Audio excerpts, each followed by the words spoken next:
Anuncia 19 grados en la máxima, en Arica 19, en Antofagasta 17, esto es para hoy, ¿eh?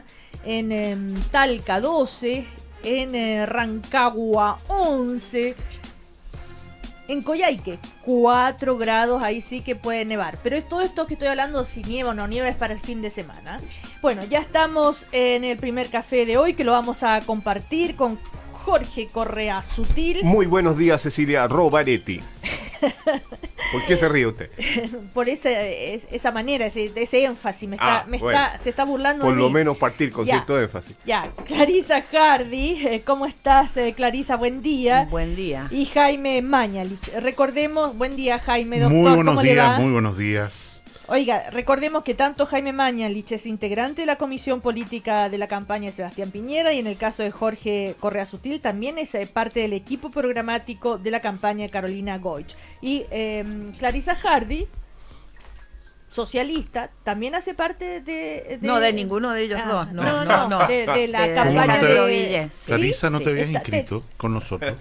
Oye, Clarisa, pero ya estás trabajando en el comité de programación, de programa, en fin. Estoy colaborando, sí. Ya. Entonces ahora en adelante te presento así. Ya. Nos acompaña como cada mañana la Universidad Alberto Hurtado. Para la legislación internacional, trasladarse de un país a otro es un derecho humano. El libro Migración haitiana hacia el sur andino defiende este principio y reflexiona sobre la crisis humanitaria de miles de inmigrantes haitianos residentes en Chile, Perú y Ecuador. Comprender por qué se les mira con desconfianza es parte del análisis realizado por los sociólogos Nicolás Rojas Pedemonte y José Koechlin, el Servicio de Migrantes Jesuitas y la Universidad Alberto Hurtado. La publicación se presenta hoy a las 19 horas en el GAM. Bienvenidos a Pensar, Universidad Alberto Hurtado. Bueno, no nos pusimos de acuerdo antes de entrar finalmente al estudio con qué íbamos a partir. No sé si quieren rápidamente dar una vuelta por el plano internacional, porque es bastante impactante lo que... pasa con el expresidente Lula da Silva en Brasil, también la situación en Perú, que Clarisa, tú me decías, bueno, ¿qué está pasando en América Latina en general? En todo caso, lo de Lula da Silva, condenado a 9 años y medio de cárcel por corrupción, pero podrá apelar en libertad, incluso hasta podría llegar a ser presidente. Sí, por lo que entiendo, por la legislación brasileña, bueno, una es el tema formal, sí, y otro que conversemos el asunto más de fondo, es que él puede apelar, y en este momento él no tiene ningún impedimento para ser candidato, salvo que perdiera la segunda, no sé cómo se llama jurídicamente eso, Jorge. La apelación. No, pero es recurrimiento o algo así. Claro, él está recurriendo en contra de ese fallo, y si lo perdiera, quedaría confirmada la sentencia. Pero la discusión que hay respecto de él, y eso es parte de la polémica en Brasil, no nos olvidemos que el fiscal, digamos, el quien lo acusa, ha liberado de cargos a muchos de sus oponentes, que también, con mucha evidencia también, es decir, hay toda una discusión de cuánta independencia hay en este juicio y cuánto hay de sanción política. Lula ha sistemáticamente sostenido, de hecho ese departamento del que se lo acusa no está bajo su nombre, nunca fue habitado por él. Y por lo tanto la discusión que hay es sobre la verosimilitud del cargo que se le imputa. Ahora, no tengo duda que esto es muy grave, lo que está pasando en América Latina. Hay evidencias de la corrupción extendida y masiva que hay en Brasil, y eso obviamente salpica también a lo que es el partido del expresidente Lula, pero hay una discusión que se está dando sobre el fundamento o la verosimilitud de los cargos que se le hace. Él compareció durante 5 horas ante el juez Moro, dijo: no quiero ser juzgado por interpretaciones, quiero ser juzgado por pruebas. Ahora, ¿puede ser candidato? Sí, según la ley de ficha limpia, si la confirmación de la sentencia en segunda instancia no ocurre antes de la primera vuelta presidencial en octubre de 2018, Lula puede ser candidato y por lo tanto correría en esta carrera. Sí, Jaime Mañalich. tomando tu invitación a hablar de asuntos internacionales latinoamericanos, yo creo que en una mirada mucho más amplia, nosotros llevábamos un periodo relativamente prolongado de al menos 20, 25 años de una refundación socialista o de una elección hacia el socialismo, neosocialismo en América Latina, que claramente está llegando a su fin en todos los países en los cuales esto fue una vertiente muy importante, incluido Chile. Y en ese contexto yo creo que no es raro ver hoy día lo que está pasando en Venezuela, ¿no es cierto?, con Chávez Maduro, la situación judicial, moral, de corrupción que afecta al gobierno y a la presidenta en particular de Argentina, ex presidenta Cristina Kirchner, lo que pasa, y tú lo mencionabas, con el Partido de los Trabajadores en Brasil. Tenemos una situación pendiente, muy tomando temperatura en Perú respecto a un expresidente, ¿no es cierto?, que podría ser formalizado e incluso tomado preso. Yo creo que este camino de supuesta equidad, de justicia social, al final de cuentas se ha topado en todas partes, incluso desde España, donde partió esta vertiente, con el problema de la corrupción. O sea, homologa socialismo con corrupción. No sé, pero ¿estás identificando en esa vertiente a Ollanta Humala, por ejemplo? Lo que digo es que esta vertiente Temer, hispano-latinoamericana ajá, se ha encontrado, como nos ha pasado en Chile, con un fenómeno muy duro, que es el fenómeno de la corrupción. Y en ese sentido, yo creo que no es raro que en todos los países, Brasil incluido, haya una búsqueda de responsabilidades, juicios políticos, juicios criminales también, tratando de perseguir esas responsabilidades y permitir que nuestros países caminen por una senda en que el fenómeno de la corrupción disminuya o esté más controlado. Recordemos que en Perú, proceso a exmandatarios, tenemos Ollanta Humala, Alan García, Alejandro Toledo, Alberto Fujimori, Francisco Morales Bermúdez incluso. Jorge Correa Sutil. Cecilia, yo creo que más allá de la discusión respecto de las pruebas que hay en contra de Lula, el hecho de que un juez o distintos jueces a lo largo de América Latina estén persiguiendo actos de corrupción da cuenta de una conciencia social respecto de la gravedad de aquello. A mí me parece que una proporción muy importante de la pobreza y del subdesarrollo que América Latina ha sufrido, de las falta de institucionalidad que puede haber tenido, de la debilidad de sus propias instituciones y del desprestigio de la política, radican precisamente en los actos de corrupción. Y me parece a mí que la reacción penal, que es una reacción que es la civilizada, que es la manera en que con debido proceso que hemos ido enfrentando estas cosas, es muy central. Si en los años 80 y comienzos de los 90 nuestro gran movimiento fue un movimiento por las violaciones a los derechos humanos, me parece a mí que emerge hoy sin que el otro se opaque, emerge hoy con enorme fuerza una lucha contra la corrupción que me parece muy sana, que me parece muy positiva y que me parece muy promisoria respecto de lo que va a ocurrir. Yo creo que Jaime Mañalich trata de sacar ventajas políticas que a mí me decepcionan. Va a tener que poner a Fujimori en el mismo lote. Me parece que no hay nada que le permita hacer pensar que los actos de corrupción son una especie de patrimonio de las promesas de izquierda. Yo no soy una persona de izquierda, pero no me parece en absoluto ni que Ollanta Humala, ni que Fujimori, ni que muchos otros de los que están siendo perseguidos tengan nada que ver con las promesas de izquierda. Este es un fenómeno bastante universal y es una muy buena reacción social. Achicarlo a la ventaja política me parece que es disminuirle su relevancia, su importancia y su trascendencia para un mejor futuro en América Latina. Son dos. Yo quisiera agregar, compartiendo lo que dice Jorge. Jaime, acá lo que está en cuestión, y apareció con mucha fuerza en Chile, y aquí en este sentido acá le llueve transversalmente al sistema político, Jaime, es esto que hemos visto de la colusión entre dinero y política. Esto explotó en América Latina, mucho más fuertemente de lo que es acá, pero es el fenómeno mundial. El cómo tú finalmente pones nuevos rumbos en la política que la independizan del dinero, que es parte de un reclamo mundial.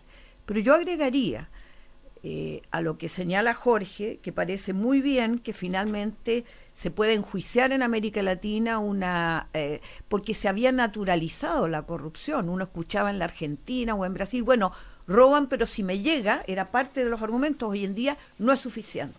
No es suficiente, por ejemplo, decir que el presidente Lula, de quien se conoce su gran capacidad social, es decir, de hecho, la más importante reducción de la pobreza que experimentó Brasil en el último siglo fue bajo el gobierno del presidente Lula, eso no lo eximiría en la eventualidad que se probaran delitos, de que es incompatible, digamos que no puedes juzgarlo solo por lo bien que lo hizo, sino también por la probidad de sus actos, hay que probarlo todavía. Pero también está en discusión, en mi opinión, y esto es bien importante, y Venezuela es un caso emblemático en la materia, en cuán independientes son los poderes judiciales respecto del poder político. Y eso también es el otro tema que está en discusión junto con la corrupción. La autonomía de los poderes y la independencia de los poderes. Yo tengo una gran imagen del Poder Judicial y en general de la barra de abogados de Brasil, si sirve de algo, digamos. Jorge, ¿sí?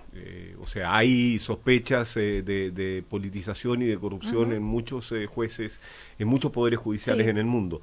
Pero hay varios que se salvan en América Latina, y entre los que se salvan en América Latina creo que está el chileno, que no fue así hace algunos años. En época de dictadura había bastante corrupción en el Poder Judicial, y me parece que un segundo que se salva es el de Brasil. Ahora, el abogado de Lula da Silva dijo: el juez Moro dejó claras sus posturas y su motivación política. Bueno, en fin, esto está en proceso. También se comenta... No quiero aparecer condenando a Lula da Silva. Me parece que una persona que tiene ese nivel de prestigio, $1 millón es mucha plata en cualquier parte del mundo, pero me parece de verdad poco creíble de que una persona juegue todo su prestigio y su liderazgo político por $1 millón. Un personajote como Lula. Me cuesta creerlo, pero en fin, vamos a ver cómo sigue adelante el proceso. Bueno, respecto a estos casos, si volvemos a Chile, ¿no es cierto? ¿Cómo aparece Chile en este contexto? Como muy bien, a pesar de todos los cuestionamientos que vivimos este año, el año pasado, al financiamiento ilegal de la política, ¿verdad?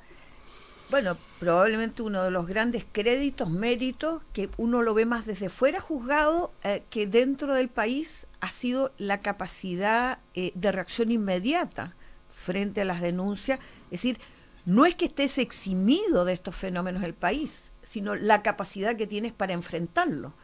Y hoy día tienes una batería de iniciativas legislativas que es importante destacar, que permiten hacer esta división entre dinero y política. Lo vimos recientemente en las elecciones primarias, incluso los despliegues de propaganda, hoy día el control que lo vamos a ver ahora. Se va a poner justamente en juego ahora en las parlamentarias y presidencial, cuando veamos que no vamos a tener este desenfreno de recursos que la acompañaban. Bueno, yo miro con mucho optimismo la capacidad de reacción que ha tenido el país para enfrentarlo. Sí, Jaime Mañalich. Como se decía antes, evidentemente el pilar fundamental de toda democracia es la separación de los poderes del Estado. Y en ese sentido, en nuestro caso, en nuestro país, pareciera que la prueba que está rindiendo el Poder Judicial respecto a esta materia, enredos más, enredos menos, parece favorable, parece interesante, parece promisoria para la estabilidad de la democracia. Este tema no va a acabar. Hoy día sabemos que la Fiscalía quiere formalizar a 2 senadores adicionales, el senador Rossi y el senador Pizarro, por platas de Soquimich, de manera tal que es evidente que hay una actividad aquí muy importante que en definitiva tiene que prevenir que los agentes políticos, los actores políticos capturen el Estado para sus propios bienes o sus propios beneficios. Hoy día apareció el informe de la OECD, hoy día, en la mañana, respecto a la comparación de los gobiernos, y resulta muy llamativo en un gráfico, por ejemplo, ver que la renta de los funcionarios públicos en Chile es la más alta en comparación al Producto Geográfico Bruto medio de cada uno de los países, la más alta de toda la OECD. Entonces, efectivamente, el Estado es una canasta de premios y de captura. Se han aparecido denuncias recientes muy duras respecto al Sename como un pagador de favores políticos. Y en ese sentido, me parece que la ciudadanía tiene que estar muy atenta a este riesgo de capturar el Estado, los tributos generales para beneficios particulares, y el castigo que tienen que recibir quienes lo hagan tiene que ser muy ejemplar para que efectivamente haya una inhibición de la conducta. En cuanto al senador Fulvio Rossi, él pide que el desafuero para poder defenderse, ¿verdad? Y en el caso del senador Pizarro, a través de una declaración pública, dijo que no ha sido notificado y que estaba sorprendido, dado que, asegura él, ha colaborado en la investigación. De hecho, declaró como testigo. Y bueno, ellos, según su abogado también, no hemos tenido ninguna comunicación oficial por parte de la Fiscalía de una eventual formalización. Jorge, tal vez sería pedagógico, ¿qué es una formalización? Porque suena muy fuerte, ¿eres culpable? O formalización es, a ver, ¿sabe qué, señor? Yo lo voy a investigar. La formalización es el anuncio que hace el Ministerio Público, que es el ente que hace las investigaciones, de que está realizando una investigación respecto de una persona.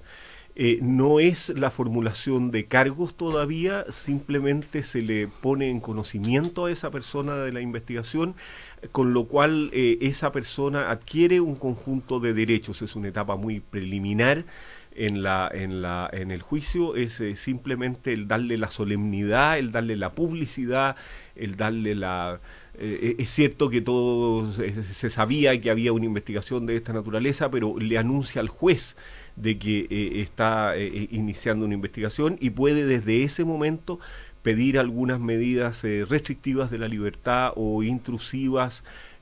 Puede afectar la libertad, podría pedir que se abrieran cuentas corrientes o cosas de esa naturaleza, porque ya la investigación está puesta en conocimiento de la persona a la cual, en contra de la cual se dirige la investigación. Eso es la formalización de la investigación, no es más. Es previo a la formulación de cargos. Claro, pero significa, ¿sabe qué? Yo tengo elementos suficientes como para comenzar a investigarlo. Sí, pero los elementos que necesitas para comenzar a investigar son muy bajos, digamos. No requiere una sospecha fundada de que la persona es responsable del hecho.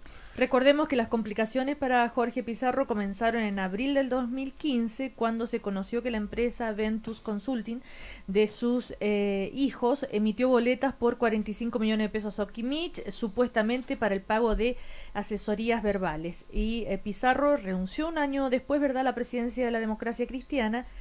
Fue reemplazado por la senadora Carolina Goich. Entonces, esa es la relación, ¿no?, con el tema de la empresa de sus hijos. Sí, Jaime Mañalich, usted quería decir algo. Yo quisiera hacer una pregunta que a mis compañeros de aquí de este panel en la mañana, que es un ruido que siento en el ambiente y no lo tengo bien dilucidado, y como parece que es un ruido que bastante gente capta. Quisiera preguntarles muy respetuosamente lo siguiente. Aquí viene algo duro, obviamente. No. Con lo de respetuosamente. Faltan 129 días para la elección presidencial y parlamentaria en nuestro país. Y 39 días, por lo tanto, para inscribir a los candidatos para esas elecciones.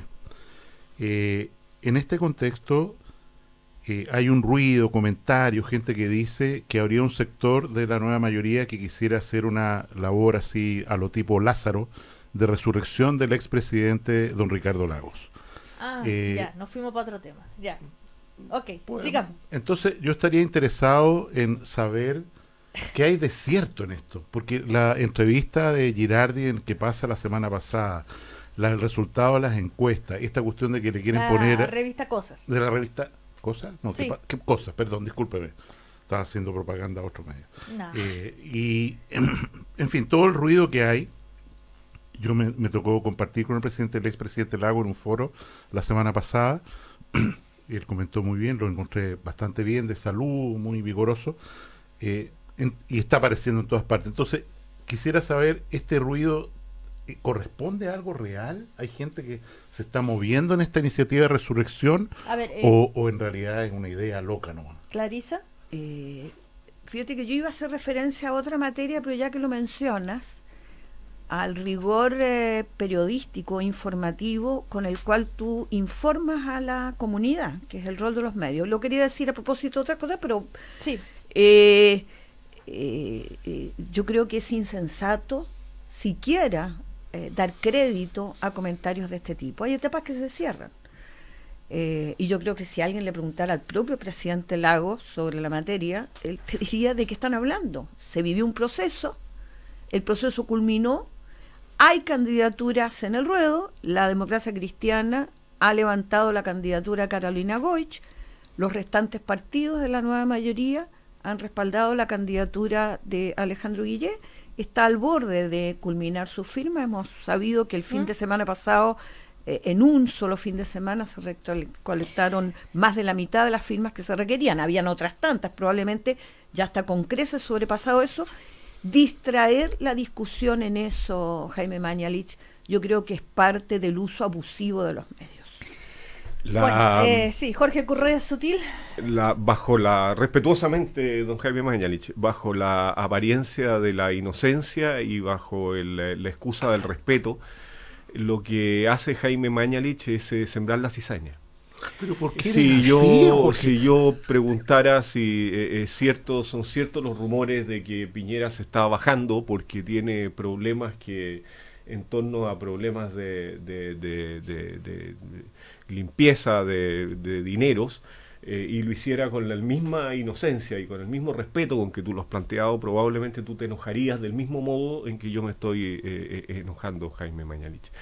Me parece que tu pregunta no tiene sino por objeto tratar de desacreditar las dos candidaturas que están instaladas, que no hay ningún aviso de ninguna especie de que vayan a bajarse, y lo que tú estás tratando de hacer es de desprestigiar las candidaturas que son hoy día competitivas en segunda vuelta con la de Sebastián Piñera. Entonces me parece que no tiene nada ni de respetuoso ni de inocente tu pregunta. Y puedo, ¿por qué decir que a mí yo iba a hacer mención a algo y viene justamente por el tema, que es esta convocatoria que ha hecho el Colegio de Periodistas a través del Tribunal de Ética a la periodista Pilar Molina por consideraciones sobre ética periodística, precisamente por el uso de información de estos trascendidos que ella hizo en pantalla, frente a una acusación que le hizo en su momento a Sandón. Ella no tiene la obligación, porque no es colegiada, de ir a este tribunal de ética, pero la calidad ética de un periodista se demuestra en si va a ir o no a enfrentar esto. Y lo digo porque cuando dije que estos son trascendidos de medios, es cuando tú usas los medios para instalar ciertas ideas. O esta supuesta, este término que se habla de posverdad, es que no he logrado entender lo que quiere decir. En mi época se llamaban mentiras. ¿Cómo instalas mentiras? Ya. Bueno, perdón, Jaime Mañalich, ya que se ha aludido tan gentilmente, yo creo que no estamos hablando de trascendido de prensa, sino de la persona más relevante en el partido en el PPD que apoya a Alejandro Guillé, que es el senador Girardi. Él ha manifestado en una presentación estudiada, no casual, no accidental, frases que son muy fuertes. Me refiero particularmente cuando se dice que el senador Guillé es un castigo para la nueva mayoría. Un castigo a la clase política, a los partidos, a la incapacidad de generar sus propios liderazgos frente a esa debilidad. Eso es lo que él explicó. ¿Cómo puedes conectar la expresión castigo a los partidos políticos a la idea de que los candidatos se están bajando, Jaime Mañalich? ¿Me puedes explicar de dónde puede hacer el vínculo? Guillén no se está bajando, Guillén jamás. Pero la pregunta que tú haces con respeto y con inocencia, y perdón mi enojo, pero de verdad me parece torcida la forma de argumentación. Cuando tú preguntas si se están bajando, que no puede tener otro objeto que el desprestigio de esas candidaturas, yo te estoy preguntando de dónde lo sacas y me dices que lo sacas de la noción de que un dirigente político importante dentro del PPD dijo que esto era un castigo porque no había salido de los propios partidos políticos. ¿De dónde deduces tú entonces de que se está bajando esta candidatura? O sea, yo hice una pregunta. No, Jorge, es que no es una pregunta, no la... es una pregunta. Si yo te pregunto, Jaime Mañalich, si es cierto de que has cometido no sé qué brutalidad, yo no estoy haciendo una pregunta, yo estoy sembrando una sospecha. No, y eso es lo que tú estás haciendo. Jorge. Y a mí no me parece una forma razonable de debatir los asuntos públicos, sembrar sospechas donde no las hay. Perdón la... O sea, la respuesta concreta es que no hay tal maniobra. No, Guille no quiere bajar. No, la respuesta, hay tal maniobra. la respuesta solo... concreta es tu pregunta es malintencionada. Esa es la respuesta. Bueno, otros temas interesantes, hablemos también que tienen que ver con el tema Sename, con el fallo en el caso Nabila Rifo, teniendo acá a Jorge Correa Sutil, que ha leído, ¿no es cierto?, parte importante del fallo justamente en el caso Nabila Rifo, podría tal vez... instruirnos, porque hay quienes dicen, a ver, no se puede dictar juicios o condenas para la galería, y otros dicen, otras opiniones, dice, si esto no es un intento de muerte, ¿qué lo que es? Sigue la polémica, incluso hay una propuesta, ¿no es cierto?, de justamente llevar a la Comisión Internacional de Derechos Humanos este caso, siempre y cuando Nabila Rifo así lo acepta, no sé si está de acuerdo, a tribunales internacionales, perdón, porque hay parlamentarios en ese camino. Bueno, la palabra es de ustedes. Jorge. Cecilia, me gustaría, más que intentar justificar o dar una opinión respecto de este fallo, tal vez dar algunas explicaciones de lo que el fallo razona, a ver si ayudamos en el debate público, porque este es un hecho político y es un hecho público de mucha importancia, me parece a mí, pero la discusión debiera darse con algunos elementos jurídicos que voy a tratar de explicar de la manera menos compleja posible. Hay 12 hechos cometidos por Mauricio Ortega, ¿no es cierto? El primero es un ataque con unos bloques de cemento con el cual golpea la cabeza de Nabila Rifo y luego vuelve al lugar del hecho y con un elemento cortopunzante le saca los ojos. Esos hechos están mediados por algunos minutos de tiempo. El segundo hecho, el sacarle los ojos, no hay debate alguno, ni en primera instancia, ni en segunda instancia, ni votos de minoría, de que se trata de lesiones gravísimas, o sea, de aquellas que hacen que la persona nunca vuelva a ser la misma persona. Equivale a la castración en el caso de los hombres, equivale a la pérdida de órganos vitales como son los ojos. En ese caso la condena es exactamente la misma. La pregunta es ¿qué tipo de delito fue el primero de aquellos que se cometió? Y ahí es donde hay una diferencia entre el fallo de primera instancia y el de segunda instancia.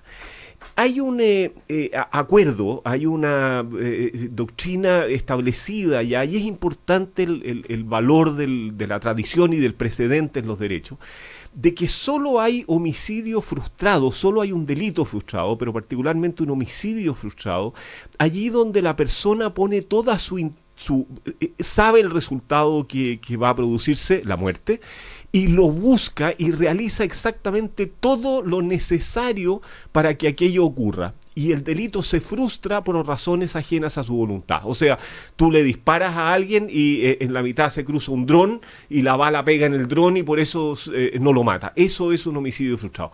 No cabe la posibilidad de un homicidio frustrado sobre la base de lo que se llama un dolo eventual. O sea, que tú haces una agresión, te representas el resultado y aunque no lo quieres, igual haces el acto.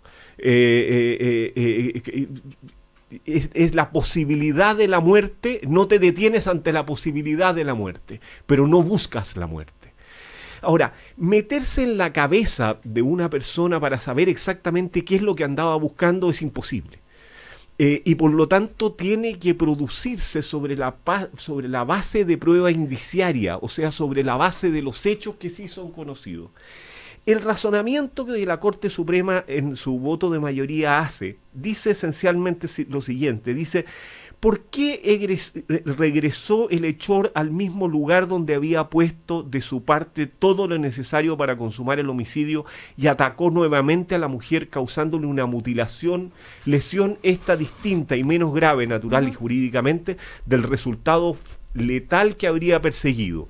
O sea, si vuelve con un cuchillo y le saca los ojos, quiere decir que el propósito, ese es el razonamiento de la Corte Suprema, que el propósito buscado en la primera agresión no fue el propósito de matar, aunque esa posibilidad existía. Y por lo tanto no habría dolo directo, no habría intención de matar en el primer acto, porque pudiendo haberlo logrado minutos después a través del cuchillo, no lo concretó, lo que es una prueba suficiente a juicio de la mayoría de la Corte para decir lo que aquí tenemos no es un homicidio frustrado en el primer acto, sino lesiones graves. Eso es en esencia el razonamiento de la mayoría de la Corte Suprema. Tenemos un voto de minoría de Milton Juica que podemos explicarlo si hay un minuto, pero no quiero tomar más de lo necesario. Ahora, a la vuelta seguimos porque es un tema que da para mucho. Jaime Mañalich y Clarisa Hardy, por supuesto, quieren también opinar. Vamos a ir a comerciales. ¿Sabes cuál es la principal ventaja de contratar una renta vitalicia con Futuro? Que vas a contar con una pensión fija en UF para el resto de tu vida. Ingresa a confuturo.cl y pide una asesoría experta y cercana. Y WOM está contigo en tu lucha, junto al power de los emprendedores. Pórtate al nuevo plan Emprende Extra Gigas y por cada plan obtén un descuento adicional. WOM, nadie te da más. Aló, buenas tardes. Hola, llamo por una factura de hace 6 meses. A ver, un momento. Ok. Oye, el de la factura nueva. ¿Me das un RUT? Sí, 14, Ya. 090, 158-3. Ya. Le pedí el RUT por quinta vez. Si no te bajan del columpio, pórtate a los nuevos planes Emprende Extra Gigas de WOM, con doble de gigas y WhatsApp ilimitado desde 15.990. Y por cada plan extra, lleva un descuento adicional. WOM, nadie te da más. Promoción válida hasta el 31 de julio de 2017. Bases y condiciones en WOM.cl. Oye, viejo, ¿y ahora que te jubilas, qué vas a hacer? Llegó el momento de disfrutar, hijo mío. Tengo asegurada una pensión fija mensual por el resto de mi vida. Pero qué seco, papá. Tú sí que piensas en el futuro. Yo pienso con futuro, hijo. ¿Qué vamos a hacer estas vacaciones? No sé, ¿me vas a Compremos invitar? los pasajes. ¿En serio? En Compañía de Seguros con Futuro, queremos estar contigo en esta importante etapa de tu vida. Tenemos más de 25 años de experiencia en pensiones. Asesórate con nuestros expertos en confuturo.cl. Vive con Futuro. Somos CCHC. Los académicos de la Universidad Alberto Hurtado combinan docencia con investigación. Además de ser voces vigentes en el quehacer público, investigan y generan conocimiento relevante al servicio de nuestros estudiantes y del país. 87% cuenta con estudios de posgrado en las más prestigiosas universidades de Chile y el mundo. Bienvenido a Pensar. Posgrados UAH, Universidad Alberto Hurtado, acreditada por 5 años en las 5 áreas. Recuerda todos los días tomar una cardioaspirina. No le falles a tu corazón. Cardioaspirina ayuda a prevenir infartos al corazón en personas con factores de riesgo cardiovascular. Consulta a tu médico. Cardioaspirina de Bayer. Si es Bayer, es bueno. No te lo pierdas. Llegó el momento que tanto esperaste. Ven a nuestras tiendas y encuentra las mejores ofertas en... No, ¿saben qué? Me aburrí de estar diciendo siempre lo mismo. Que aprovecha, que la oferta... Tengo ganas de recorrer, de viajar. Quiero decirles que... soy millennial. No importa la edad que tengas, importa las millas que tienes. Ahora todos podrán viajar con la tarjeta de crédito BCI Advantage, la tarjeta que más millas acumula. BCI. Somos diferentes. American Airlines Advantage y el símbolo de vuelo son marcas de American Airlines Inc. Infórmense sobre la garantía estatal de los depósitos en su banco o en www.swift.cl. No te pierdas Siempre Tango en el Municipal de Santiago. 18 artistas en escena con la voz de José Ángel Treyes, sexteto y bailarines. Los tangos de hoy y de siempre en un espectáculo imperdible. Siempre Tango. Domingo 16 de julio, 16 y 19 horas. Entradas Ticketek, municipal.cl y boleterías del teatro. Fin de semana especial en Sheraton Santiago. Los fines de semana date un gran gusto y aprovecha el paquete especial de fin de semana para descansar, disfrutar y reponer energías por solo 89,000 pesos por persona, IVA incluido. El paquete especial incluye trago de bienvenida, desayuno y late checkout. Fin de semana especial en Sheraton Santiago. Más información al 222-335000 o en sheraton.com/es. Hola. ¿Has tomado un curso de inglés? Sí, varias veces. ¿Y hablas inglés? Un poco.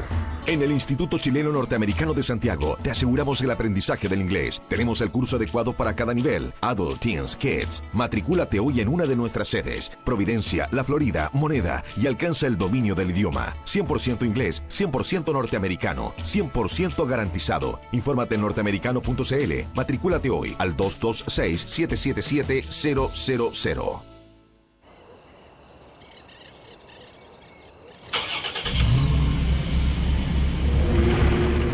Ram 1500 Quad Cab llega a sorprenderte con su gran potencia, rendimiento y seguridad. Motor 3.6, caja automática de 8 velocidades, desde 18.990.000 pesos masiva. Incluye bono de 3 millones masiva.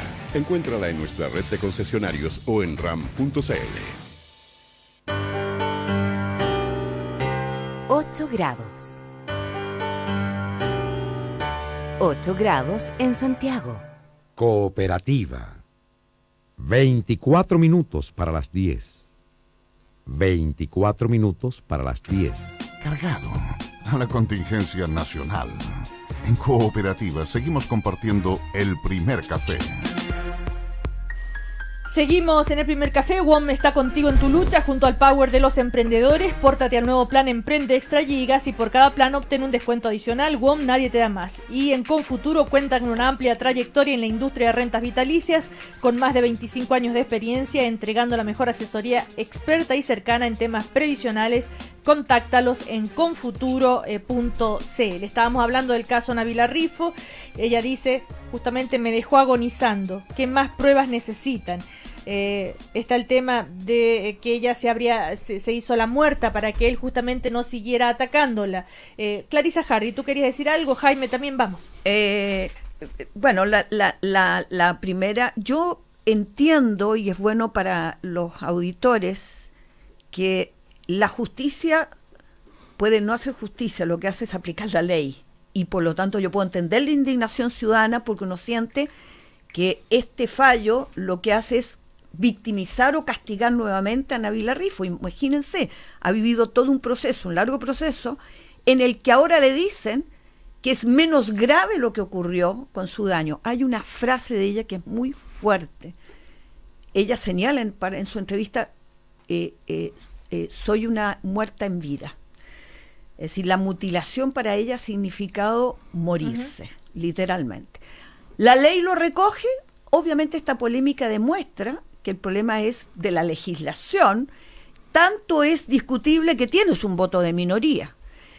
Pero además, incluso para el voto de mayoría, yo me hice una pregunta, no soy abogado y lo conversábamos ahora entre nosotros. Está lleno de casos de agresores que han mutilado los cuerpos muertos después. Y por lo tanto, la explicación que dan los propios jueces, en mi opinión, es inválida. Yo me quedo con la necesidad de que discutamos una legislación particularmente sobre actos de violencia hacia los grupos más vulnerables, en este caso las mujeres. Hay todo un debate sobre cómo asumir la gravedad de la violencia que hay hacia las mujeres, porque están validadas socialmente, por algo se les pasa, y claramente este es un caso, va a ser emblemático probablemente para discutir el fenómeno de la violencia, más allá de lo terrible que ha sido para la propia víctima este nuevo fallo de la Corte Suprema. Sí, Jaime Mañalich. Yo tuve la oportunidad de revisar un documento de un afamadísimo penalista de la Universidad de Chile, doctor en Derecho Penal, quien dice, es mi hijo, entre paréntesis, quien dice al analizar en un documento que está publicado en la web de la Facultad de Derecho, que en realidad la Corte Suprema parece haberse equivocado. ¿Y por qué? Y cito textual, dice, es necesario estimar en cuanto radicalmente implausible, o sea, no creíble, la sugerencia de que la posterior extracción de los globos oculares de la víctima por parte del condenado sería retrospectivamente indicativa de que al golpearla con los trozos de concreto, no habría tenido la intención de matarla. En realidad lo que dice es, no habría actuado con dolo directo de homicidio. Y en ese contexto, yo creo que es correcto y corresponde al sentir de la gente que se queja, ¿no es cierto?, de que el argumento que usa el voto de mayoría, que no fue unánime, de la Corte Suprema, la Sala Penal, de decir que es una prueba en favor de que no quería matarla, que volvió y le retiró, le extrajo los globos oculares, suena como una falacia realmente grave. Ahora, esta reducción de pena que impone ahora la Corte Suprema, y entiendo es inapelable, tiene consecuencias prácticas. Este hombre podría tener beneficios carcelarios a los 7, a los 8 años, quizás podría salir en libertad condicional, y en ese sentido hace una diferencia radical respecto al castigo de un acto que es realmente un escándalo de un femicidio frustrado. Uh-huh. Bueno, Jorge, ¿algo más? La sentencia reduce de 26 a 18 años la época de reclusión de Mauricio Ortega. El voto de minoría de la Corte Suprema, sigo explicando nada más, sostiene básicamente lo que ustedes señalan, o sea, de que la vuelta de Ortega a sacarle los ojos es un acto de alevosía respecto de un homicidio que había querido cometer. Vuelvo a insistir de que el reconocimiento, por eso que las palabras absurdo, ridículo, etcétera, no me terminan a mí de convencer en esta cuestión, porque creo que hay una tarea muy difícil en la cuestión de los jueces, más allá de que nuestra emocionalidad, y en eso yo comparto, debió haber sido la pena más alta posible. Pero lo que los jueces tienen que tratar de juzgar es si hubo la intención positiva de dar muerte cuando golpea con los bloques de cemento. Y eso me parece una tarea francamente difícil. Y me parece que hay de que el argumento de volvió y no concretó el homicidio es un argumento potente. Al igual como es el que ustedes están dando. Por lo tanto, hay aquí una tarea muy compleja y como dice Clarisa, los jueces deben hacer justicia, Clarisa, yo en eso no comparto contigo, pero deben hacer justicia en conformidad a las reglas previamente establecidas. O sea, si el Congreso Nacional estableció que un hecho, o no estableció que un hecho aberrante era un delito, bueno, los jueces no pueden aplicarlo. Y ustedes dirán, Correa está hablando de formalidades jurídicas y de cosas nimias y qué sé yo. Pero esas cosas nimias son las que hacen el derecho, son las que hacen la civilización, son las que hacen que se puedan proteger los derechos fundamentales, son las que hacen que podamos hablar de un justo y racional procedimiento. Entonces, no podemos despreciar estas complejidades o sutilezas jurídicas de ir pensando, por ejemplo, cuál fue realmente la intención del autor. Yo apuntaba en la dirección de lo que tú dices. Clarisa Jardín. En el sentido que esto le devuelve a los representantes en el Parlamento a revisar el cómo tú generas una legislación que se haga cargo de estos fenómenos. Por eso dije, se aplica la ley, aun si puede no ser justa. ¿Justa por qué? Porque tiene que plantearse a la sociedad, ¿es más grave o menos grave el hecho de que yo te dejo muerto en vida a que te mato? Esa es una discusión legítima. O sea, es decir, si ¿crees que es menos gravoso dejar a alguien mutilado, cambiarle la vida? Yo recojo, ese es el tipo de discusión que está asociada. ¿Qué es más violento para la sociedad? ¿Qué debe ser más punible? ¿O son igualmente graves? Eso le devuelve este debate al legislativo. Sin duda, es un cambio el Código Penal. Hasta aquí el Código Penal sostiene que dar muerte es un hecho más grave que dejar a una persona mutilada. Bueno, ese es que tampoco parece una opción irracional. Pero es parte de una discusión Pero legítima. es parte de una discusión, y es obviamente una discusión democrática y no judicial. Ahora, ¿qué? Pero una vez que el debate democrático, si es que uno puede sostener que hay un debate democrático, estableció el Código Penal y dijo que las mutilaciones gravísimas eran menos punibles, o sea, merecían una menor pena que la muerte, bueno, los jueces no pueden desconocer aquello. Pero hay porque entonces se yerguen en pero hay un agregado. ¿Cómo y que eso finalmente la justicia o la ley la aplican personas de carne y hueso, con formación jurídica y todo?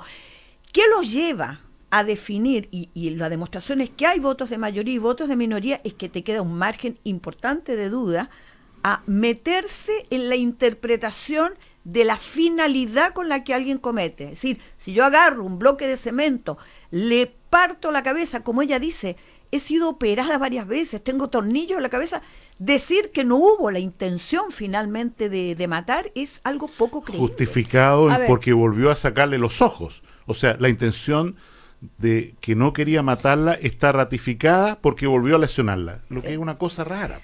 Porque la discusión no es si un delito, o sea, un intento homicida frustrado merece más sanción o no que lesiones graves. Es evidente que uno, pero lo que dicen los miembros de la Corte Suprema en su voto de mayoría dice es que aquí en realidad no había intención de matar.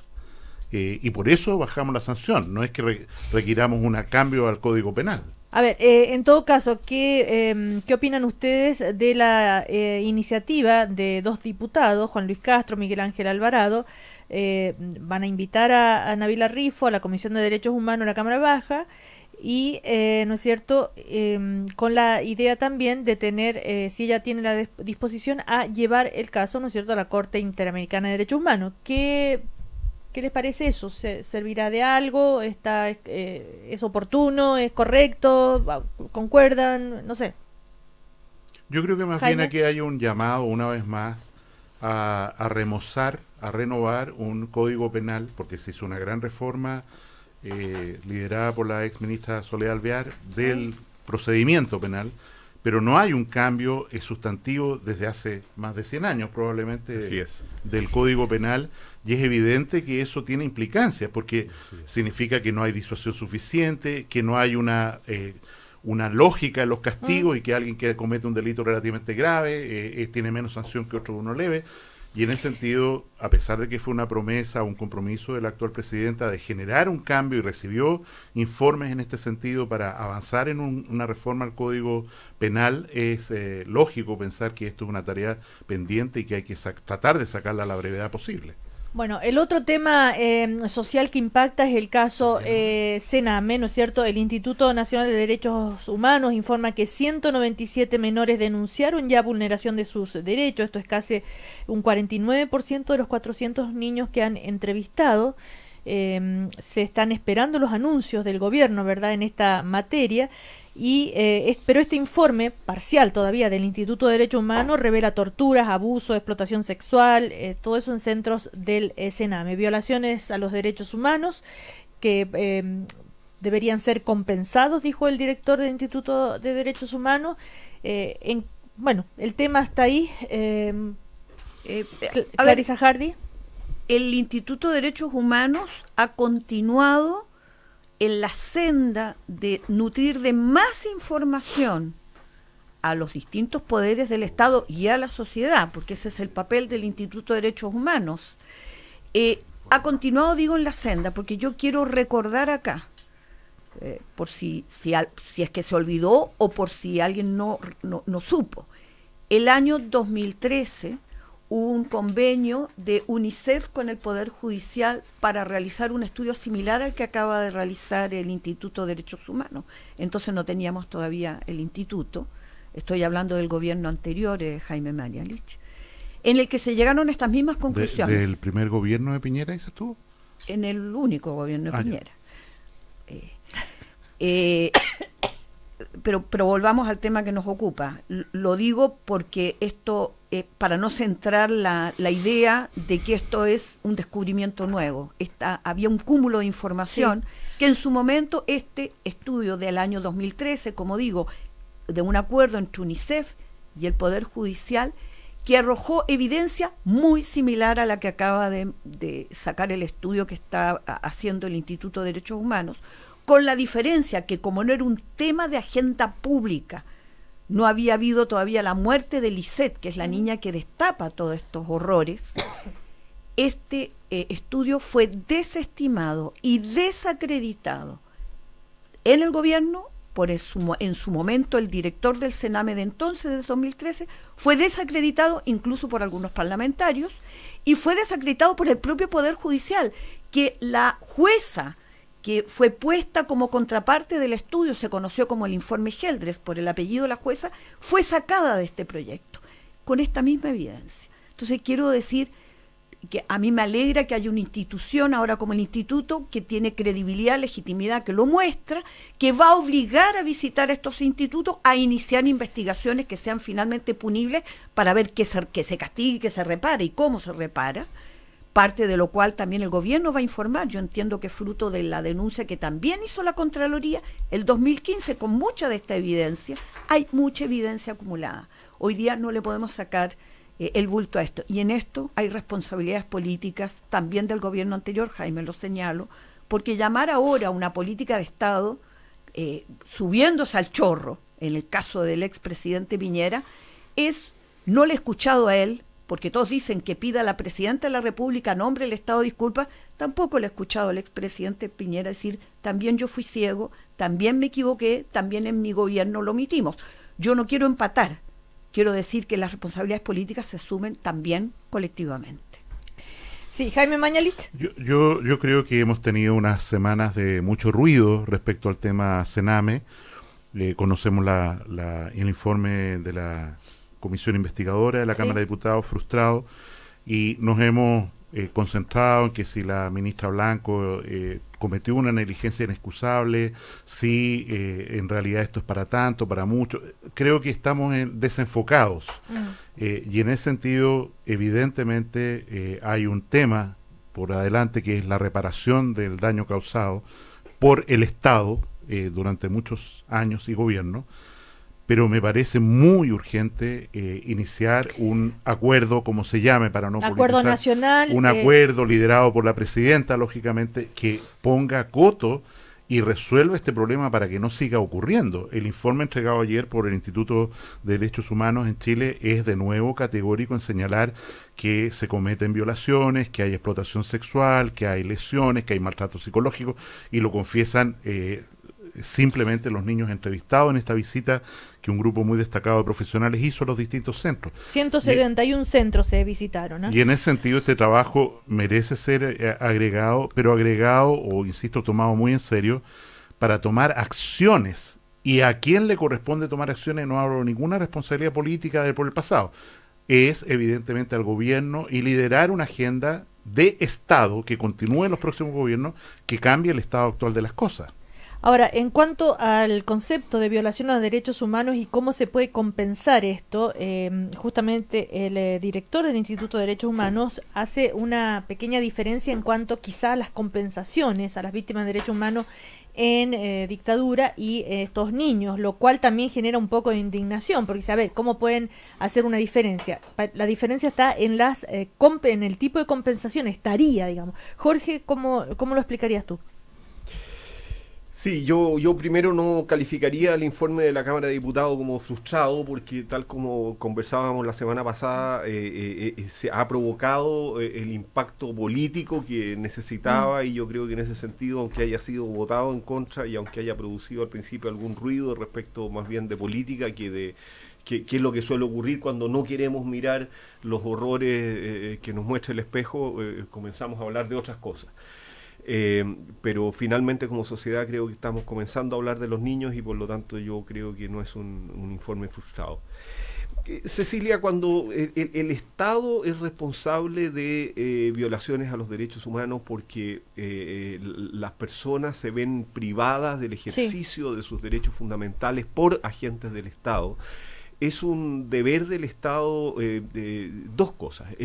La primera es el nunca más, el prevenir el evitar que esto siga ocurriendo. Y esa es la primera y primerísima tarea de esta naturaleza y requiere de un reforzamiento, de un cambio en la institucionalidad del Sename y de sus órganos asesores, y va a requerir también, y ahí volvemos al problema del crecimiento económico, de aportes más sustantivos. Ese es el primer deber de que yo diría nadie discute. Y el segundo es un deber de reparación. Ahora, el deber de reparación en las violaciones a los derechos humanos que Chile confrontó en la época post-dictadura, se trataba de personas que habían muerto, desaparecido, habían sido torturadas o habían perdido su trabajo. Desgraciadamente en la pérdida de su trabajo hubo abusos que espero no hayan manchado el resto de las políticas públicas que se han seguido en esta cuestión. Y porque había muerto un miembro de la familia, o había perdido el trabajo, o había sido exiliado, las medidas de reparación aparecen como básicamente medidas previsionales, medidas de compensación, medidas de recuerdo en memoriales, medidas de exención del servicio militar, medidas de... porque se corresponden con el tipo de violación de derechos humanos que allí se produjo. A mí me parece que en este caso, pensar en pensiones, en reparaciones económicas a familias que... es duro decirlo, abandonaron a sus hijos o no pudieron retenerlos, digámoslo de una manera más empática, ¿no? O compensar a los propios niños con una suma de dinero que no sabemos exactamente en qué la van a invertir y cómo la van a gastar.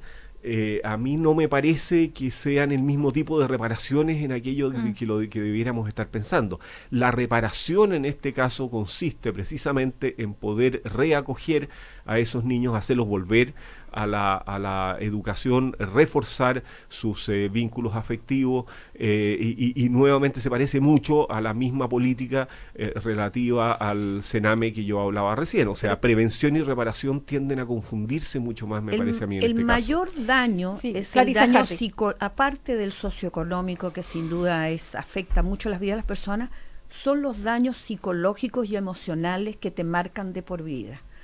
Aquí la deuda es una deuda de cómo lo reinsertas como un ser humano con dignidad, porque lo que le fue menoscabado ha sido eso, precisamente su condición de ser humano y de su dignidad. Y por eso el tema de la salud y la salud mental. Y te lo pregunto, Jaime Mañalich, porque fuiste ministro de Salud. ¿Qué hizo el Ministerio de Salud en esa época por los niños? Porque yo estoy esperando todavía, nosotros necesitamos que nos den una cuenta, una información.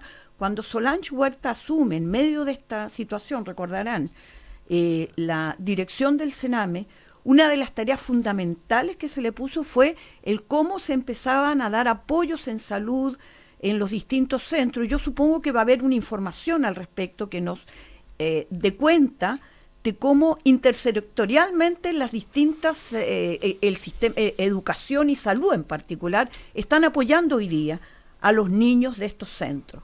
La pregunta es qué ocurrió, porque es muy fácil tirar al voleo, Jaime, pero había niños dañados también en esa época. No, esa es parte de la compensación. ¿Cuántos recursos el Estado le pone al sistema público de salud para asegurar la reparación del daño emocional y mental que estos niños han, ya jóvenes y adultos? Yo estoy completamente de acuerdo que la iniciativa lógica, independiente de si se trata de una violación mayor, menor, que un tema que no manejo, una ley de reparación Sename es algo que es necesario discutir en el Parlamento, generar financiamiento para esa iniciativa, mucho más importante que otras.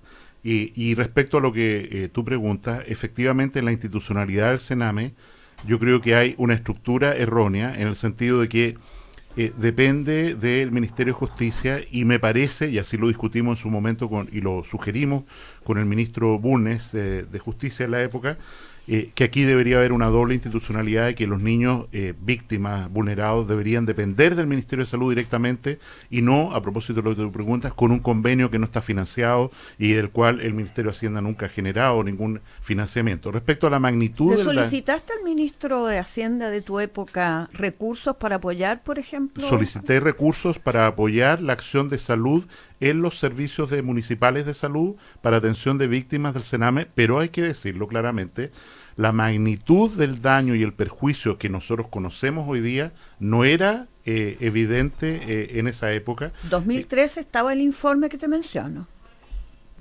Quiero decir, en la magnitud del caso Lisset, todo lo que ha ocurrido después, este informe no estaba en la mesa y llevamos esta iniciativa.